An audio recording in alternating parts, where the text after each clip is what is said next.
So hello everyone. I would like to give a little motivating impulse on accelerating battery innovation by means of research and industry collaboration. So we need to be fast, right? If we look at the global landscape, we see that setting up a battery factory in Europe or the US is about twice as expensive in comparison to Asia. And meanwhile, Asia is dominating the patenting landscape as well. So I think we need to catch up. But let's not just resemble the solutions that are already out there, but be aware of the fact that batteries are quite complex systems with a lot of innovation potential ahead. Talking about mechanical, electrical, and chemical parameters, which then could provide solutions on increasing performance, quality, sustainability, and safety aspects as well. So we need to be fast, but with deliberation. And to put it in the words of John B. Goodenough, batteries are already great and, also to his opinion, can be increased further if we work hard on it. And that the market will happily take up all our innovation is, I think, quite clear by now. So if we look at the projections, in the year 2030, we'll see a market revenue of total 400 billion US dollars globally. Leading up there, we have a compounded annual growth rate of 30% year by year by year.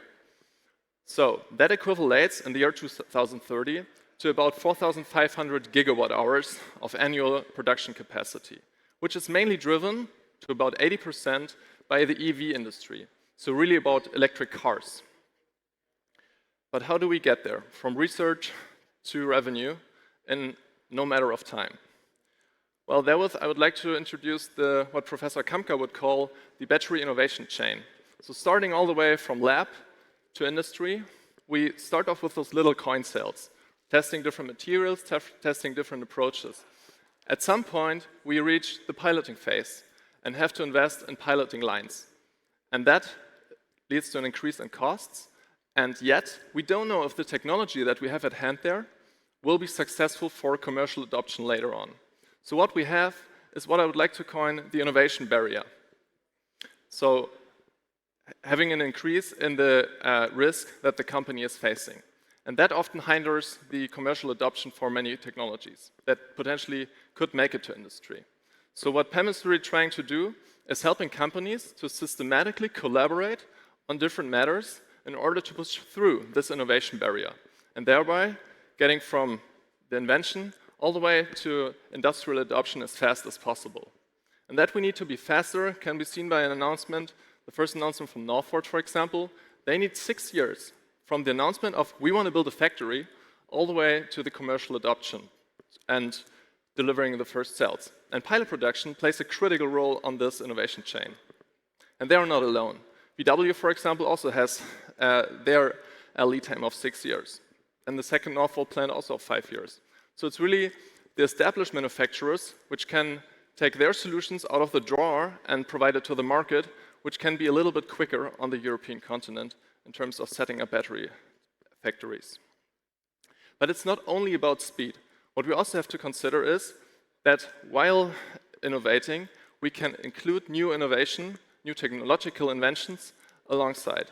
So looking along the process chain, for example, laser drying and electrode manufacturing, which has big potential to reduce footprint and energy required. In the formation, using EIS measurements, for example, during the cycling, can reduce energy costs as well. Or, talking about microenvironments, we can also reduce the energy cost that is needed. Getting a little bit more technical now, let's take the example of laser drying. So this is taken from eLab at CellFab, where we work together, where PEM is working together with the industrial partners, the laser module manufacturers. So they bring in their new technologies. We together validate it, iteratively optimize on the current designs, and provide applicable solutions that can be adopted by industry fast. So this approach and the success of this procedure motivates PEM, for example, to collaborate with others. As recently announced, the collaboration with Capgemini, Fraunhofer Forschungsfabrik, as well as PEM Motion, to set up a systematic collaboration to decrease battery innovation from 3 to 4 years down all the way to 1 to 2 years for the adoption of new battery tech. So how do they do that? Two things. First, using existing infrastructure and systematically linking them. For example, using Self-Hub, a highly flexible pilot line at eLab, then validating using the competence of Capgemini at their Capgemini lab to validate their technology, or the technology there, and then scaling this at the prefab at FFB. And later, for commercial validation and verification, using partners like TÜV, UK Big, or Universal. The second point is perspective. So having the research perspective and the industry perspective simultaneously allows a thorough picture of what are the current challenges, like digitalization and data know-how, like streamlining manufacturing processes or orchestrating the processes at the gigafactory facilities. So jointly developing on all those challenges provides thorough solutions which then can not only be adopted to one customer and one project, but rolled out systematically. So I think we really have everything at hand that we need in order to step hard on the electric gas pedal, right? But we need to do it, and we need the right incentives. And since it's almost Christmas, I think it's fair enough to state a little wish list here.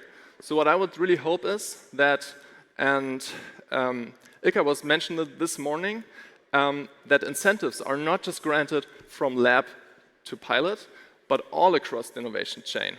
And as Sebastian Wolf pointed out, that the regulatory framework is more supportive than hindering. And as Mr. Wollerhau pointed out, that also the economic incentives have to be there in order to support disruptive startups that can really take unmature technology and leverage it disruptively into the existing market and providing innovation on that as well. So I think with this, I would invite you all to our network. If you have a project that you would like to start on, meaning it be TRL 1 or 9, and no matter, we are there in order to discuss potential solutions to jointly collaborate systematically. And therewith, I think that we have the potential available to accelerate further, but only if we dare to collaborate systematically. So thank you very much for your attention for this little impulse. And now I would like to invite you over to the innovation stage, where I invite my colleagues Dr. Sarah Michaelis, Head of Battery Production at VDMA, Robert Schmalholz, Director of E-Mobility at Grobwerke, Dr. Hermann Uchtmann, Head of Battery Mass Production at Schuler, and myself, to a discussion on European turnkey solutions. So I'm thrilled to have this special episode of the E-Mobility podcast over there. And therewith, I thank you for your attention and hopefully see you over there. Thank you.